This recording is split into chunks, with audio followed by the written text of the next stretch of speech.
So, welcome to A Walk in the Park with Animal Friends. Now, Skye, today we have got Dr Sam with us. Do you know what Dr Sam does? She's a vet. It's okay though, she's a good vet. Hey, welcome Sam. So Sam's from Joii. Do you want to tell us a bit about what you do at Joii and how long you've been a vet? Yeah, of course. So I'm Sam Webster. I am Director of Clinical Operations at Joii. What does that mean? I have a team of, I think now, 50 to 60 vets and nurses who work from all around the world to make sure that our clients have 24/7 access to a vet in their pocket. Our mission is to make pet care and vet care more affordable and more accessible for every pet owner in the UK and eventually around the world. And we do that through the Joii telemedicine app. So we provide veterinary consultations, on video consultations on your app. We have a fantastic symptom checker to help ease pet parents' concerns. And we have fantastic health clinics with our nursing team as well. So a little bit about me. I've been a vet for the last 11 years now. I graduated from London Vet School in 2012. And I've known that I was going to be a vet since I was about this high. Always loved animals, always had them around me, and always wanted to understand how we can improve their lives. So I've done that in many different ways. I have been a vet in general practice, helping pets, out on farms, helping cows, sheep, horses, working with the government, both here and in Australia. So I've worked in just about every scenario you can think of. And I came on board with Joii Pet Care in 2019 to start really understanding how we can use digital tools to help make that mission continue. Yes, exactly, so, Skye. Skye, you have seen the vets at Joii a couple of times, haven't you? Because we have called them during the middle of the night, but also during the day as well. But actually, I think it's really important to talk about telemedicine because I think there's a bit of a myth around telemedicine and people don't really understand actually what can it do for your pet. So I've heard from numerous people, how can a vet treat my pet or understand what my pet's going through when you can only see them through a video? But obviously, Joii has been incredibly successful over the last few years since you launched and have had great outcomes for customers. Do you want to talk through some of the key things that you see in practice? Yeah, of course. I mean, I'll start by just saying in no way is a video call with your vet ever going to replace that experience and that bond that you have with your vet in practice. Mm-hmm. And there's always going to be a limit to what we can do through a video call. But where are we really successful? So we are easier to access than your vet. With the click of a button, you can talk to us. And what that means is clients often talk to us really early on when they first notice some symptoms and they're starting to worry. So we catch things earlier and we fix them sooner. Or we direct people into practice if they need to go. Yeah. Some of the things we can really help with. So tummy upsets. Massive, yeah. So easy. Every pet's eaten something they shouldn't, right? So, yeah, and I think the problem is when you have a pet parent that is seeing their pet in that distress, either being sick or they've got diarrhea, it's really worrying. So we're not medical professionals, and I've even, seen that with Skye. But it was really reassuring that I could phone Joii because some of the checks that we went through just to make sure that there was nothing serious wrong with her and actually, looking to really manage that from home. And even then it was, having a check of the gums, like making sure that she wasn't dehydrated, that she wasn't in any real discomfort. But actually more of the fact, it was more of a peace of mind for me than it was probably for Skye, who had no idea what was going on. Yeah, she's fine with the whole situation, isn't she? Sometimes ignorance is bliss. But yes, it is that whole process that we can do together. And there is a lot that pet parents can do from home. Like you've said, you can check gums, you can check for signs of pain. And it's really putting the empowerment into pet owners' hands so they can do that themselves with the reassurance of an expert who can then tell them, look, relax, go to bed, let's talk about it in the morning. Yeah. We don't need to rush out the door. So yes, GI kind of stomach upsets is a major thing we can help with. We also help a lot with skin conditions, so skin allergies, itchy pets. That's a really big thing, and it is getting worse and more prevalent with designer breeds who unfortunately suffer with these things. Yeah. And also kind of lamenesses. If your dog's had a little trip, sprained their ankle, we can talk through whether that's serious, whether that needs help, or if we can rest, and that will be okay in a day or two. Lovely. So Let's move on to some funny or shocking or unusual things that you've seen in a vet waiting room. I know certainly from a doctor's waiting room, when I've been sat in there, there's been some funny things happen there. But I'm sure similar things must happen when you have got a variety of pets all waiting in one space. Oh, of course. Yes, of course, Patricia. They say you should never work with pets or children. We get a lot of both. Yeah. And when you put them all into a room together, you've got the recipe for all kinds of fantastic stories. The first thing that comes to mind is when we talk about crazy and maybe unusual things is what you see clients walk through the door with their cats in. So you'd think a cat carrier would be logical. Yeah. So Skye totally agrees that a cat carrier would be logical. And is obviously quite keen to see those cats in the waiting room. Yeah, definitely.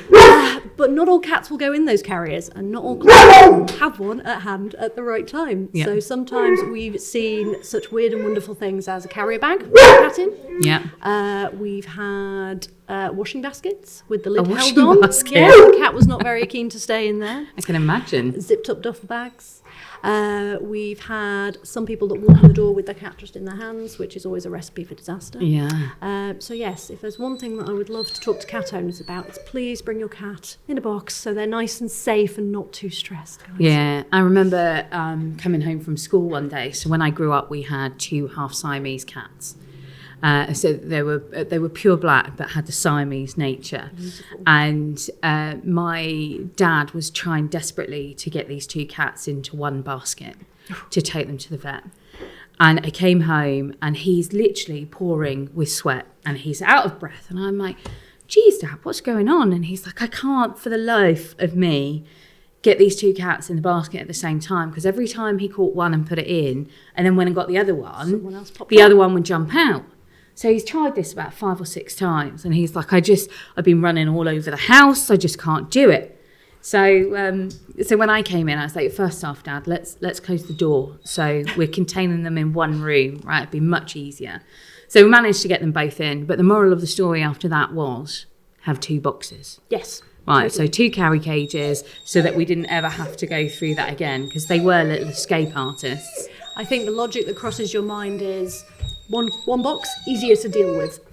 Yeah. 2 cats, no, separate. And if you need help when you get to your vet, exactly, Skye. If you need help, someone will help you. Yes, exactly. Thank you for the kisses. Yeah, and the team are always happy Don't eat in the your microphone. local practice to help you carry all those cases, to help you wrangle them back in at the other end. They're usually quite keen to get back in the box at the end of the vet visit. So I think probably the worst that Skye has done to me in a waiting room is peed on the floor, but I'm pretty sure that happens on a daily basis. I'm afraid, yes. Yeah. It happens. Don't be embarrassed. Yeah. But that's the thing, isn't it? Because everyone's like, oh, I am so sorry. I can't believe they've done that. They never do that inside. But I'm assuming that you see that on a daily basis. Oh, of course. Pets are stressed. Pets are often not feeling at their best. And obviously there are a lot of nice smells where all the other animals have been in the past. So sometimes it's a case of leaving your message to say, I was here as well. It happens. Don't worry about it. Their own little version of graffiti. Exactly. Love it. Exactly. So is there some vet waiting room etiquette that people should abide by? I think definitely making sure your pet is under control. There are often a lot of dogs and cats that are obviously dealing with stress. You don't go to the vets for fun, do you? You usually have something going Skye on. loves our vets. Oh, like wow. she literally, I that's sometimes where I'm like, she's not quite there. But she comes in and she's like, oh, hello, vet. Oh, hello. If she could train all of our other pets, that would be fantastic. But yes, I think keeping especially cats and dogs separate and just being mindful of other people in the waiting room is a big one. Have your dogs on a lead, have your cats kind of in their box and keep them out of the way while you're waiting. Other things with etiquette, I think just being polite and courteous to the staff as well. We know that you're often a little bit worried about your pet, so are we, and we just want what's best for everybody. So be nice to our receptionist, they're there to help you. Yeah, because actually, I mean, that leads on to a really great point that, you know, the veterinary industry is a really tough industry to be in, right? It's one of the biggest industries, from what I understand, that has mental health impact for people. There's, compassion strain or fatigue that people experience because, unfortunately, not every outcome is a happy one. So, dealing with people with kindness is huge, right? Because they would have been dealing with a lot throughout their job, throughout their role. But is there anything else that you can do for your veterinary staff other than be kind or patient? I think that is the main one.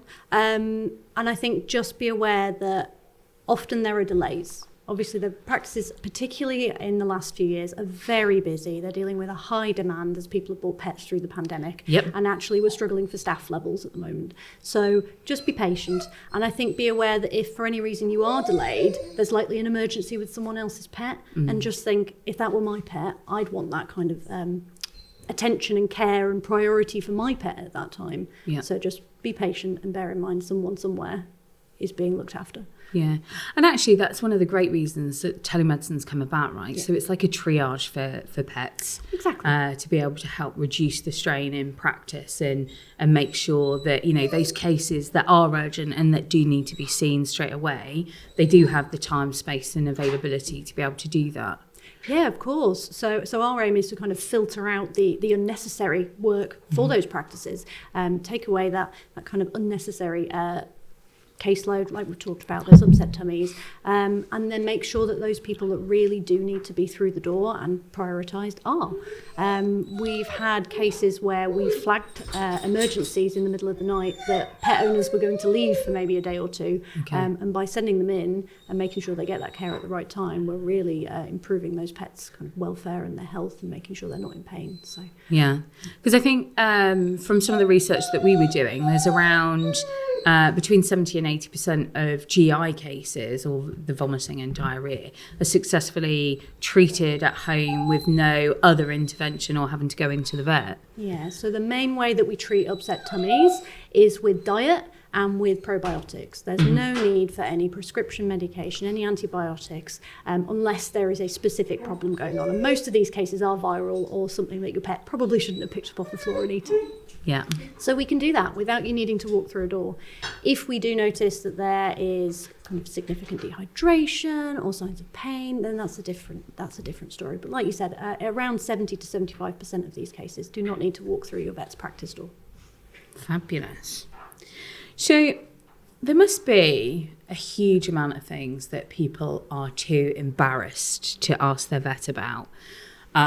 Like one of them for me, I know out when we're walking, Skye does a little run by nip off the top of cow poo. And yeah, it's not pretty. And also you wouldn't necessarily know that she's done it other than she leaves a little bit of saliva on the top. So when I walk past, I go, I know you've done that. Because it's literally like a flyby. So if you've ever seen stingrays eat food, they fly over the top of it and suck it up and off they go.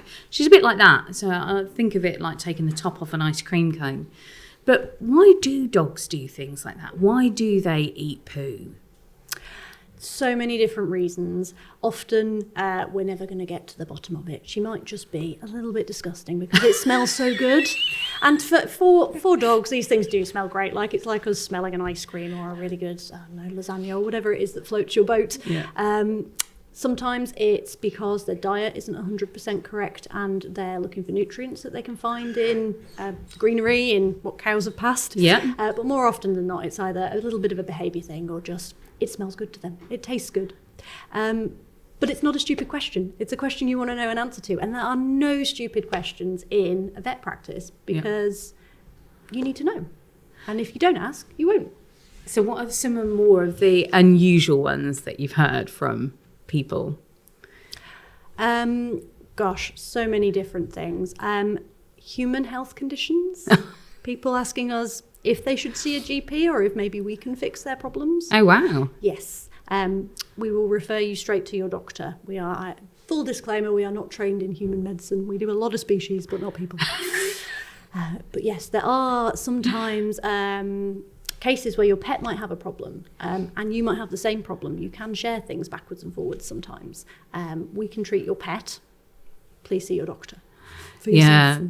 I know they say sometimes that pets look like their owners, but I wasn't aware that you could also get very similar medical conditions. It's not massively common. Often people will come and ask you a question about whether they might have picked up, I don't know, say the flu from their dog or vice versa. That doesn't tend to happen. Common ones are kind of fungal or bacterial skin conditions. You can share backwards and forwards sometimes. Even a couple of parasites, creepy crawlies, can actually go between the two of us. Why it's so important to keep up with your regular flea, tick and worming. Yes. Please do. You don't want to share. No, I definitely don't want Skye to share. So actually I had my reminder come up yesterday. So I did her flea and tick. Good to hear.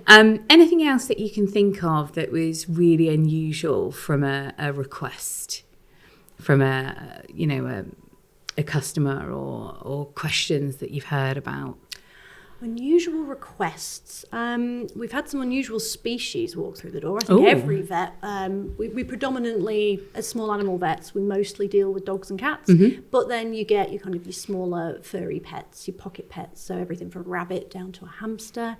You then always get a little bit of the weird and wonderful. So I've had everything from snakes to a lovely man who brought his Harrier hawk. Oh, wow. In. Yeah, that was an interesting one. And vets are trained to deal with every species. Yeah. And you'll have some that are better than others. My interest is generally cats and dogs. So I'm probably not going to be the best person to talk to about a turtle. But we will have a go regardless. And we are trained to figure out what to do next. I mean, that's amazing, right? So there's such a variety of species then that you could end up treating. Yeah. How do you even begin to train for that? I mean, that's crazy. Well, you start with 5 years at vet school. Okay. And then you never stop learning, Patricia. That's it. Every day is a school day. Exactly. So we, as part of keeping our license to practice active, every vet and every nurse has to do at least 35 hours of continued learning every year. Okay. And basically we just continue to learn everything we don't know. And it is going to take a whole lifetime to learn everything, right? And so medicine changes, science advances, so maybe we never will. But we're always learning more. We're always getting better. Okay, so you said that you specialise in mostly dogs and cats. Yeah. What's your favourite though? Dogs or cats? Oh, that's a tricky one. See, 3 years ago, I'd have told you dogs, hands down.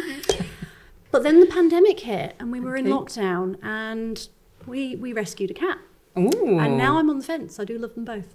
So what's your cat called? My cat is called Smarty. Nice. Yes. And where did you rescue them from? He was rescued from Cats Protection in York. Cool. Yeah. So came into our life at about 14 weeks old and he's been causing trouble ever since. And what colour? He is grey and white. Okay, so I'm a dog owner. I had cats when I was younger, as well as essentially I lived in a zoo, I think. But how do you feel about when they say, I would own a dog, or I'm the parent of a dog, but cats really own their parents? Yes, completely agree. From personal experience as well as what I've seen, yes. I think dogs very much, they want to please, they want to fit in, and they want to be part of that family with you. Cats, I think, look down on us as fairly inefficient and rubbish cats, and that they are superior. So yes, they very much own us, and they walk in and out of your lives as they see fit, don't they? Really? Yeah. So I love that. So in practice, do you have like cat gear that you use to get cats out of their cages? Like I almost expect like these oven gloves to help maneuver them. Only for the worst possible cases. You do get the odd spicy cat and you are going to need that kind of protection. But really, with cats, less is more. Okay. They're already stressed when they come into the practice. And the more you kind of manhandle them, the worse that gets. So a light touch often gets you a lot further. Yeah. A lot of practices these days are kind of becoming accredited as fear-free for cats. Okay. And kind of using these gentle techniques. And it is significantly better than trying to oven glove and force them into situations. And if they're really stressed and really you're not going to be able to handle them, then no amount of protection is going to kind of make an exam work for you or for that pet. So often in that case, sometimes sending the client and the pet home to have a little bit of anti-stress medication and try and come back often works a lot better. Yeah, I suppose that again comes back to the whole telemedicine piece, right? So the cat's at home, they're in their own environment, they're less stressed, they're with their owner who handles them most of the time, depending on whether it's a spicy cat or not, on a daily basis. So they can actually help do a lot of the checks for you in a much calmer way, right? Providing that their cat is in the mood to comply and let that happen. Yes, totally. We'd never ask a client if a cat is in a bad mood to do that for us. But yeah, you can definitely see their behaviour much more naturally through a video call than you ever would in a practice. A cat walks in the door of the vet practice and they crouch down in a corner and wait for the whole scenario to be over. 9 times out of 10. Yeah. At home, we can see the behaviour that clients are talking about. Limping, for instance, a cat's not going to walk around the room for you 90% of the time in practice. It's going to sit there and pretend it doesn't exist. We can see them move. We can see how bad that is in the comfort of their own home. It's a fantastic tool for situations like that. Lovely. So one of the other areas that I'm thinking telemedicine plays a big part is actually to help with the credit crunch that everybody is experiencing at the moment. So I know, costs are rising across the board. People are struggling to make ends meet. Telemedicine is a great opportunity to be able to really help save on some costs. And as you said earlier, if you can catch things a lot earlier, sometimes it's a lot easier to treat and, more cost effective to be able to treat them if you can catch it earlier. But what are some of the things that you've experienced over the last 6 months or so from a credit crunch perspective with regards to pet ownership? We've experienced a lot, and it's been very difficult to see, and we have tried our best to find solutions for owners for things that we can help with and even some stuff that we can't. So clients who just genuinely cannot afford to go through the door of their vet practice because the consult fee is so high that they can't even afford that. They know they won't afford treatment afterwards. Those clients that can't run a car anymore, so can't get to their vet practice as well. Those that have maybe had to reduce their insurance policy or reduce the amount they spend on their pet's food and are seeing impact because of that. And essentially, we just want to help as much as we can by driving that care through our video calls. And then where we can, we're helping clients to find ways to access their veterinary care in practice where needed. Lovely. And I know from our perspective as well, we have a hub on our website that's all around helping people to save money. Everything from looking at diet through to kind of make, do, amend, and the use of Joii and the role that it can play. Because it does, Joii is part of the benefits for Animal Friends customers, so that you can speak to a vet 24/7 for no cost at all. But also outside of that, obviously you have a consumer offering or a public offering. So, and I believe they can still talk to a nurse for no charge? Yes, so our nurse health clinics are completely free to access. That's 8 a.m. till 10 p.m, 7 days a week. So there is a way to speak to us for free at any time. And if we believe that you need to speak to one of our vets, we can put you through after that. We also have the symptom checker, which is a completely free to access service, which will ask you questions in the same way that a vet maybe would if you were talking to them on the phone, and give you an idea of whether or not you need to be concerned about what you're seeing as well. Lovely. And I think with that symptom checker as well, what it does is I've certainly used it in the past, and it gives me a huge amount of confidence rather than, necessarily searching the internet for answers. I think we've all been guilty of that in the past. But there's such a range of advice out there, which is scary. And I look at some of those things that are being advised and I go, even I know that that's not in the best interest of my pet. So the symptom checker it's designed by vets, right? So it's got full... Exactly. So yes, like you said, the scary thing about Dr. Google is you're never sure where that information is coming from. That could be an expert, that could be somebody talking about something they know nothing about. Our symptom checker has been built by our veterinary team. They use best evidence-based medicine to decide on those journeys and make those recommendations for your pet. So and you can be confident that whilst I cannot guarantee you the outcome will be 100% perfect every time, it has been built with your pet's health in mind by people who know what they're talking about. Lovely. Rather than Joan down the road who decided to put out on Facebook her experience that might not necessarily be the best advice around. This is the thing about experience. It might have worked for you in your situation with your pet about whatever advice you're giving, but that is one individual. So, for example, my golden retriever growing up used to eat grapes for fun. Oh. She loves them, but we know, and I know better now, that actually she was very lucky to survive that. They can be very toxic, and we don't know why or when a pet is going to be affected. Mm-hmm. So an individual's experience can seem very sure to them, but when you scale that out and look at massive numbers and science and data, it can be very, very wrong. And that's why you should always ask your experts. Yeah. I mean, great advice there, Sam. I think one of the things around the whole credit crunch piece, what are the types of things that we can do at home to save money and hopefully then prevent things coming? Yeah, I think prevent is a key word, Patricia. It might seem very tempting to cut back on your preventative care, to look at your insurance policy and ask if you need it, to wonder if skipping some vaccines or some flea and tick treatment might be worth it just to save a few pounds. Please don't. Please make sure that you're looking after your pets and preventing things. So vaccines prevent things such as parvovirus, which we know can be absolutely devastating for pets. Yeah.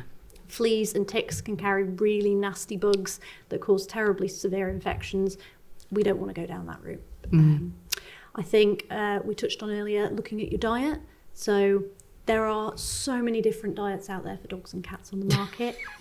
It's a minefield, right? It is, even for us. Yeah. I mean, we don't even know as the experts exactly which ones to pick and recommend in every instance, because there's thousands of them out there. So it might be that you talk to Joy and we tell you we'll get back to you when we've researched for you.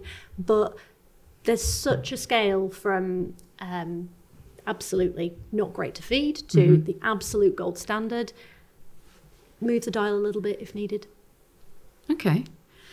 So diet's one of the key things. I know from working with Skye that she's got long floppy ears. You would have seen that earlier. So one of the key bits of advice that was given to me back when I got her was just to make sure that ear cleaning regime was key to make sure that she didn't then end up with ear infections. Now, I think that I found a little bit of a hack to make it a bit more comfortable, because she doesn't particularly like things being squirted into her ear. I can't blame her. Yeah, I can't imagine that's all too comfortable with it being cold and what have you.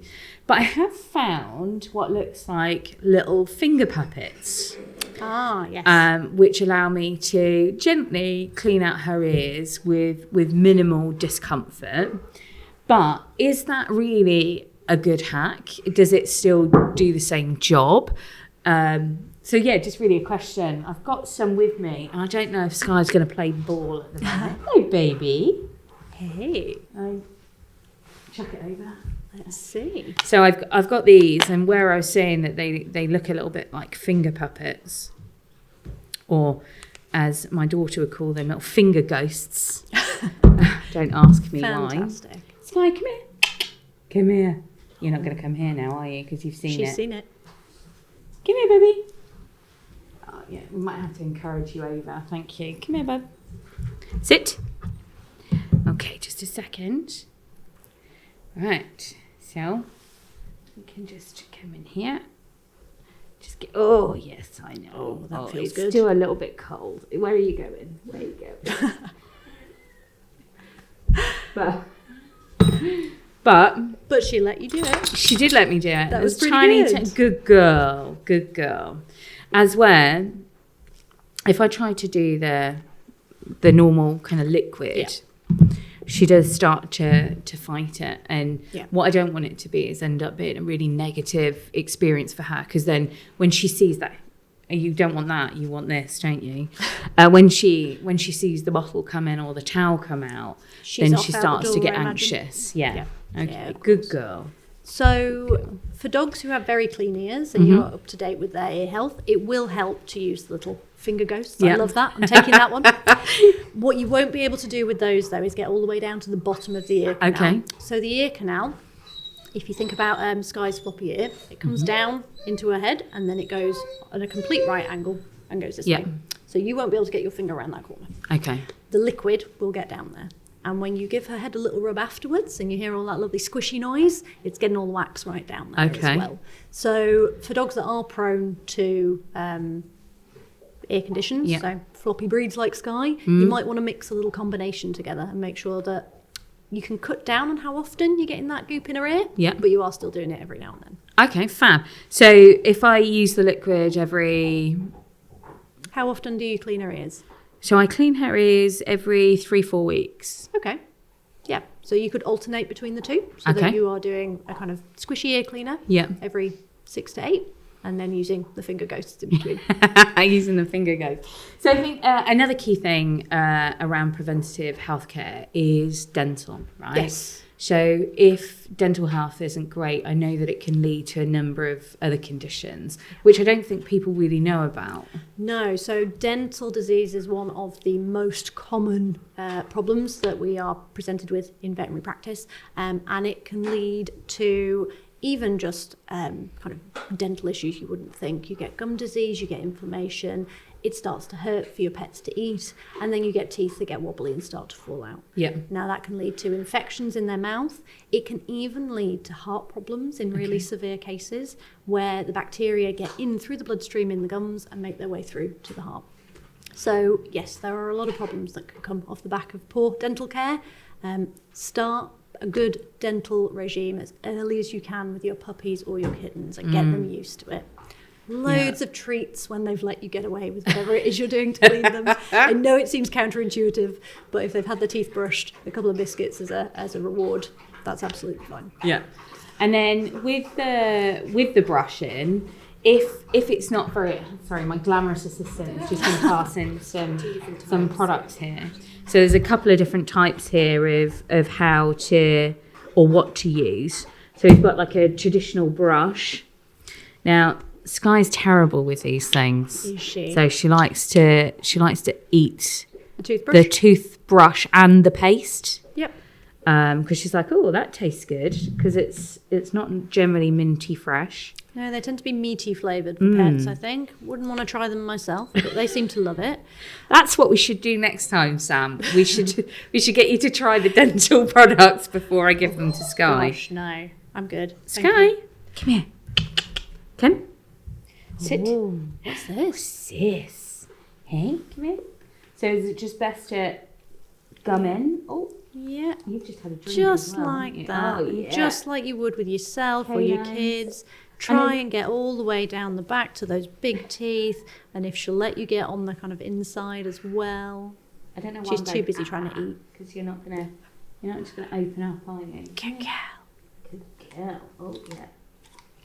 Oh yeah. Oh, And yeah. you know what? It doesn't matter that she's chomping on that toothbrush. You're still getting the job done. Well, she does like sticks, if I'm honest. So I think a wooden one is a better way to go. But is there anywhere more important to make sure that you get? I mean, are there oh, it's okay. Are the canines more important, or just general all over? I think everywhere is good. You should definitely... Should we try the other one, Skye? Yeah, you're going to chew that one. If there's anywhere that just tend to be a problem, it's those big back molar teeth. Okay. So making sure that you're getting right to the back. And they're not the ones you'd see necessarily just lifting a lip. You do have to kind of get your finger right down there. So the finger brush is really useful for that. Right, okay. Come here. Let me in. And I mean, there's so many products on the market. There are toothpastes. Oh, no, don't chew my finger. Oh, you're dribbling now, too. Or is that the toothbrush? Come here. Toothpaste. Come here. Sit. That's a good girl. Hey? Great job, Skye. Yeah, no, don't chew my finger. Hey? Oh, well, I'll tell you what, Skye, we'll give a good go with these later. And then, if they're not maybe as compliant as Skye is, I mean, She's being a star. Pretty good. No, don't nibble it. No, ow, that's a finger. If they're not really compliant, what are the other things that people could use to help with good dental hygiene rather than just not doing anything? Of course. So some of the toothpaste on the market are enzyme toothpastes. And what that means is you only need to get your finger in there and wipe the toothpaste on, and the toothpaste does the rest. You don't need to scrub. So if you can't brush your pet's teeth, that would be my next step of where to go from there. You've then also got dental chews. Okay. The key with those is your pet does have to chew them. So I've had dogs not just in to the eat past. them. Yeah, exactly. Oh, now I've got toothpaste on my face. His dentist stick will be gone in 2 bites. So, I mean, that's just extra calories in his tummy, but it's not really helping his teeth. So if they are a good chewer, then dental chews are great. There's also stuff you can put in their water or into their feed that helps to keep the plaque down. At the end of the day, most pets at some point in their life will need to see their vet for a dental scale and polish, and just to check that they don't need any teeth removing. What I would say is do use your vet. There are a lot of people out there that offer dental services when your pet is awake. They can be uncomfortable. And I don't think you'd like that, would you? No. And they don't get all the way down to the gum, and they don't get those back teeth either. So you're actually missing problems as well. Yeah. And Sam, with this toothpaste, I didn't read it first off, but is it anything like human toothpaste? Like you can use too much? They're generally very safe because, let's face it, dogs are going to lick it all off. It's going straight down there. They're generally fluoride free, so the kind of things that we worry about not having too much in our mouth, they aren't going to get anyway. Same advice as humans, try and put a pea-sized amount on there. But yeah, they're really safe products. And then hope it just doesn't fall out. And then this might be a really daft question. No daft questions. But what about, do you need to brush the tongue? Not really, no. Okay, I suppose the tongue pretty much gets everywhere, so... Exactly, she's licking stuff all the time, it keeps itself clean. Right, so slight change in pace here. Is there any information that you would just love your pet owners to know about the vets? About the vets. That we care about every single animal that walks through the door. One of the questions that does come up that you should, or one of the statements that I think you should never make to your receptionist, but that you do sometimes hear, is if you loved animals, you'd do this for free. We do have bills to pay as well, I'm afraid, and there is a cost associated with the care. But we do everything we can to keep that cost down for you, and we want the best for every pet that walks through the door. How do you cope with things like that, Sam? I mean, you've just said you did 5 years at vet school. You have to keep your, personal development going every year. So it's a continual learning journey. You dedicate so much of yourself. How does it make you feel when people say things like that? It's very difficult. You touched on it earlier, Patricia, but the mental health of the profession is in pretty dire straits. Now, veterinary surgeons and nurses and receptionists actually have a 4 times higher suicide rate than the general population. And burnout is massive, and people are leaving the profession in droves because of that emotional toll that's taken when you're trying to provide care, but money is often a massive factor. It's tough, that's all I can say, and there is not a vet that is in it for the money. Let's be fair. What are there any great resources out there? If there are any other vets listening, are there any great resources out there that can help them if they're having a mental health crisis? Yes, of course. I mean, reach out to your colleagues in practice, talk to people. You'll probably find that actually somebody is experiencing something similar, and actually a problem shared is problem halved. But also we have a fantastic charity, Vet Life, specifically founded and supported to support the mental health of the profession, and to help them with these things. Okay, lovely. So, Sam, just before we finish up for this podcast, and I know you're going to be a firm favourite in the future, absolutely, but what is your favourite thing about being a vet? Oh, that's a tricky one. My favourite thing is just being able to help people and their pets, and the bond that you build over time. You build that relationship with them. You do sometimes become a bit of a therapist, I won't lie. You learn a lot about people's lives outside of their pets. You often become almost friends. You know about, weddings and funerals and what's happening with their children. And you get to help on that journey from a problem to a resolution. and genuinely feel satisfied that you've made an impact, not just on that pet's life, but on that person's life as well. Yeah, I have heard that the vet waiting room can be a little bit of a dating area as well. Oh, it can. Throw your apps and you're swiping right out the window. Bring your pet to the vets. Actually happened in the first practice I ever worked in, that we had a dog who decided she really liked the look of another dog. She was going to make friends, and in a very Disney 101 Dalmatians I was going to say, it sounds... Yeah. Owners' eyes met, and I think that was it, love at first sight. And there was a practice wedding at one point. So, amazing. Get out there and meet people. So much better than swiping on your apps. Yeah.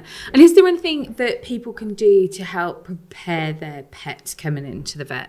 So I know Skye, as I said earlier, she's very beautiful, but compared to other dogs that I've seen. So my mum's dog Charlie, he gets so nervous coming into the vet, and it's a bit of a drag to get him there. And you can see as soon as you pull up in the car park, he knows exactly where he is, and it starts to go downhill from there. But is there any advice that you would then give to pet owners on how they can help transition the pet into going to the vet and then making it a positive experience? Like, as I said, Skye walks in, she still gets so excited, sometimes she pees. Oh, as I said, she's very pretty, and it's how she gets by in life. Yeah, definitely. I mean, if you are popping by your vets and you don't actually need to be in there and you have your pet with you, pop in, have a good experience for your pet where they pick up a treat, they maybe stand on the scales, walk around the waiting room, say hi to the staff and leave again. It's that association, I think, that pets often have between feeling poorly and the building where the vets are, that becomes a bit of a negative thing for them. So they associate bad things with that place. So if you do have a chance to build a good experience in there, take it. Yeah. And I think the other thing is stay calm. Your pets do pick up on your emotions. So if you're already thinking, oh, I'm stressed, my pet's going to be stressed about this, this is going to be horrible, they know, and they're already starting to feel that. So project the energy you want to see in your animal. It will help. That's great advice, right? Because they feed off your emotions and how you're feeling. Because I know Skye sometimes, if she can see that I'm not upset or my head's down. So, she's sympathising already if you can hear her in the background. But she will come and sniff around my face because she thinks there's something wrong. Actually, that leads me to another question, really weird question. I'm not sure it's that weird, but she likes to smell my breath. Now, I'm pretty sure I'm not getting a complex about this, and given the fact that she has unusual tastes in food, I'm pretty sure we're not going anywhere near that. But is there a reason why they come and smell your breath? They're really obsessed with your mouth area, aren't they? It's not just smelling the breath, but it's almost those kisses. That's where they always aim for, no matter what they're doing. And it is it's a behavioural pattern from little puppies kind of talking to the adult dogs. They kiss around the mouth and they smell around the mouth and they talk to each other in that way. So it is very much a loving, I'm coming to check on you. Is everything okay between us situation there? She loves you. That's very cute. She is my Velcro. So she's with me all the time. And actually, I think in a future episode, it would be great for us to talk through separation anxiety.